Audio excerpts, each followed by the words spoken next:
Pues a pesar de que Hume no estaría de acuerdo, tenemos que decir que el Tratado de la Naturaleza Humana es su obra más importante. Y en el Tratado de la Naturaleza Humana, Hume nos arroja una imagen suya como el Newton de la ciencia moral. El título completo de su obra ya nos está dando una pista importante. Tratado de la Naturaleza Humana, ensayo de introducción al método experimental de razonamiento en las cuestiones morales. Hume lo que pretende es aplicar el método inductivo newtoniano, que ya había demostrado su validez en el campo de las ciencias experimentales, a la ciencia del ser humano. Esto es lo que su tratado persigue, la unificación de todas las ciencias en una sola, la ciencia del ser humano. Los paralelismos entre Hume y Newton son muy evidentes, muy claros. Tanto en Newton como en Hume hay una negativa clara a fingir hipótesis. Ya sabemos que el método deductivo consistía en formular una hipótesis para poder demostrar lo que se quería demostrar. Esto era el modus operandi de la filosofía en general. Buscar las explicaciones últimas, las últimas causas de las cosas. Sin embargo, el método inductivo experimental no es tan ambicioso, no busca las causas últimas, sino que intenta buscar las causas, digamos, más próximas. Entonces, no sirven fingir hipótesis y la herramienta para poder funcionar con este método inductivo van a ser los experimentos. Tanto Newton como Hume recurre continuamente a esta metodología de plantear experimentos. Del mismo modo que la ciencia del hombre es el único fundamento sólido para la fundamentación de las otras ciencias, la única fundamentación sólida que podemos dar a esta ciencia debe basarse en la experiencia y en la observación. Es muy claro al respecto. Entonces, podemos decir que Hume lo que hace es concebir la mente humana prácticamente como Newton concebía el universo.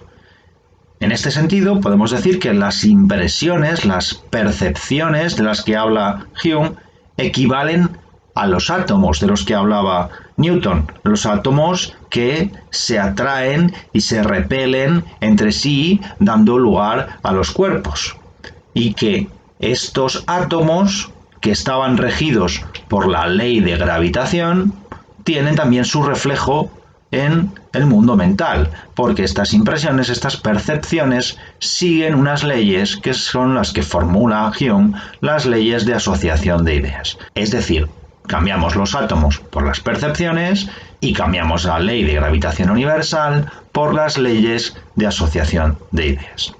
Pero Hume va mucho más allá en su tratado. Es mucho más ambicioso, porque su intención es la de unificar todas las ciencias. Es una cosa muy parecida a la que buscaba también Descartes. Unificar todas las ciencias basándolas en la ciencia del ser humano, que debe ser la ciencia fundamental. Esta ciencia de la naturaleza humana, entonces, engloba muchos ámbitos. Engloba la teoría del conocimiento, pero también se dedica al estudio de las pasiones de los seres humanos y al ámbito de la moral, que el ámbito de la moral es mucho más amplio que el concepto que nosotros tenemos hoy de moral, porque engloba no solo la ética, sino también la política, la economía, etcétera, etcétera. Es muy similar este concepto de moral a lo que nosotros hoy entendemos como ciencias humanas. ¿Cuál es el cometido entonces, en resumen, de Hume?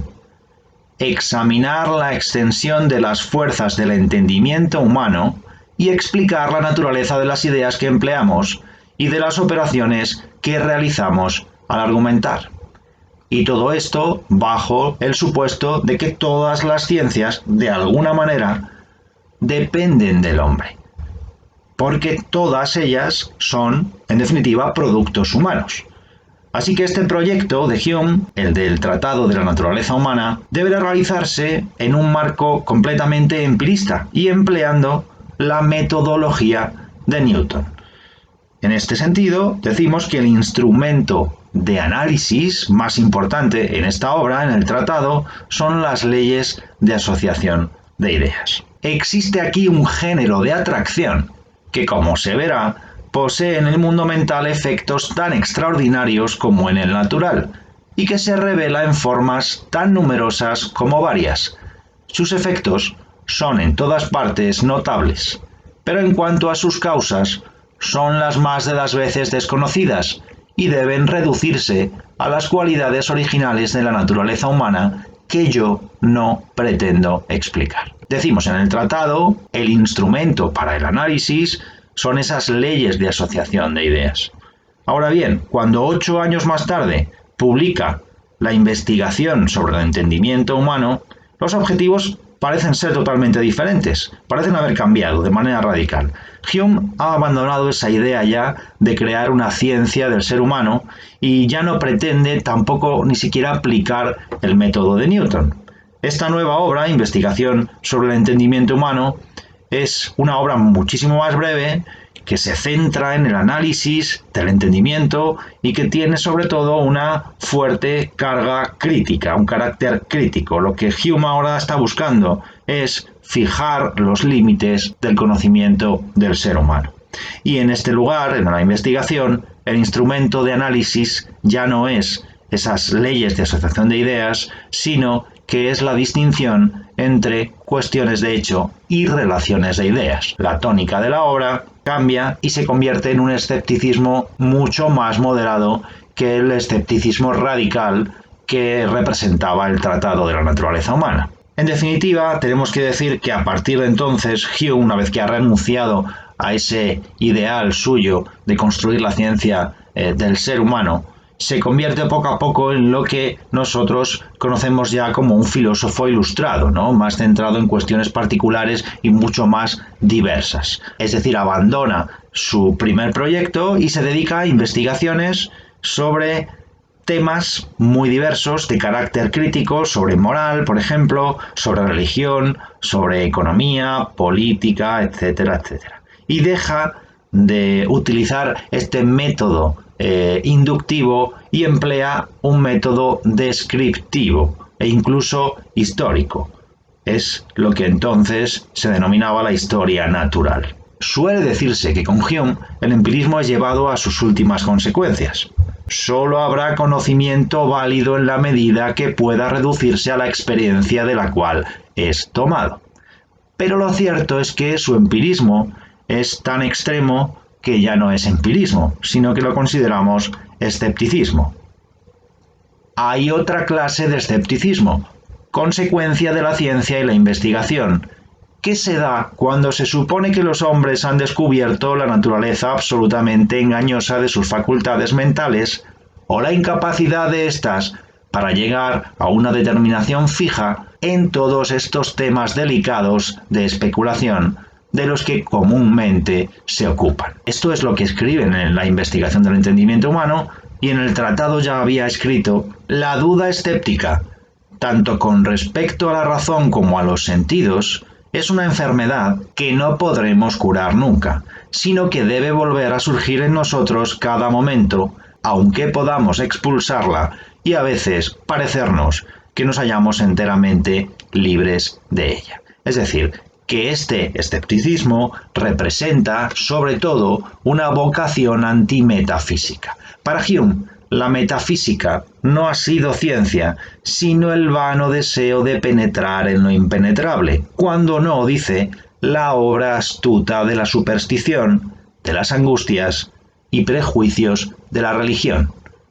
En la investigación sobre el entendimiento humano escribe: si cogemos cualquier volumen de teología o metafísica escolástica, por ejemplo, preguntemos: ¿contiene algún razonamiento abstracto sobre la cantidad y el número?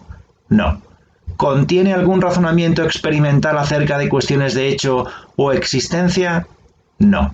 Tírese entonces a las llamas, pues no puede contener más que sofistería e ilusión.